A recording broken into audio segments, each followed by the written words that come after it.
சங்கரன்கோவில் அரசு மருத்துவமனை வளாகம். வெளிநோயாளிகள் பிரிவின் நுழைவு வாயிலில் நின்றிருந்த ஒரு கார் முழுவதும் இரத்தத்தால் நனைந்திருந்தது. ஒருவேளை சாலை விபத்தாக இருக்குமோ என்கிற சந்தேகத்தோடு மருத்துவமனைக்குள் சென்று விசாரித்தபோது அதிர்ந்து போனோம்.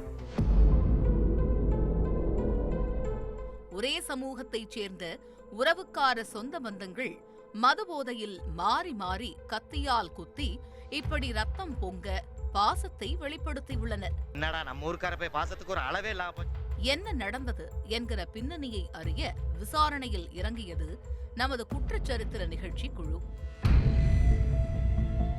கத்திக்குத்து காயத்தோடு மருத்துவமனையில் அனுமதிக்கப்பட்ட இரண்டு தரப்பினருமே தென்காசி மாவட்டம் சங்கரன்கோவில் அருகே உள்ள மீன்துள்ளி மற்றும் அதன் அருகே உள்ள வெங்கடாச்சலபுரம் கிராமத்தைச் சேர்ந்தவர்கள். சம்பவம் நடந்த அன்று இரண்டு தரப்பினரும் வெவ்வேறு காரணங்களுக்காக வெவ்வேறு இடங்களில் அமர்ந்து மது அருந்தியுள்ளனர். அதில் ஒரு தரப்பினர் நெல்லை டவுனுக்கு செல்வதற்காக நீலதநல்லூர் சாலை வழியாக காரில் சிட்டாக பறந்து சென்றுள்ளனர். அப்பொழுது எதிரே வந்த மற்றொரு காரில் மீன்துள்ளி கிராமத்தைச் சேர்ந்தவர்களும் போதையில் பயணம் மேற்கொண்டுள்ளனர்.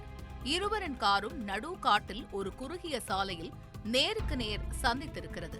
மீன்துள்ளி கிராமத்தைச் சேர்ந்தவர்கள் ஹாரன் அடித்து பங்காளிகளிடம் வழிவிடச் சொல்லி கேட்டு இருக்கிறார்கள். ஆனால் ரிவர்ஸ் கியர் போட்டால் அது தன்மான பிரச்சனையாகிவிடும் என நினைத்து பதிலுக்கு நீங்க ஓரம் கட்டுமாறும் அறிவுறுத்தியுள்ளனர். இருவரும் பின்வாங்க தயாராக இல்லாத காரணத்தால் இரண்டு தரப்பினருக்கும் வாக்குவாதம் முற்றி கைகலப்பாக மாறியுள்ளது. ஏற்கனவே தலைக்கேறிய மதுபோதையில் இருந்த கும்பல் அவர்கள் காரில் தோட்டத்து வேலைக்காக வைத்திருந்த கத்தி மற்றும் அரிவாளை எடுத்து சரமாரியாக தாக்கிக் கொண்டுள்ளனர். சற்று நேரத்திற்கு முன்பு மூக்கு முட்ட குடித்த மொத்த சரக்கும் இரத்தமாக கொப்பளித்திருக்கிறது.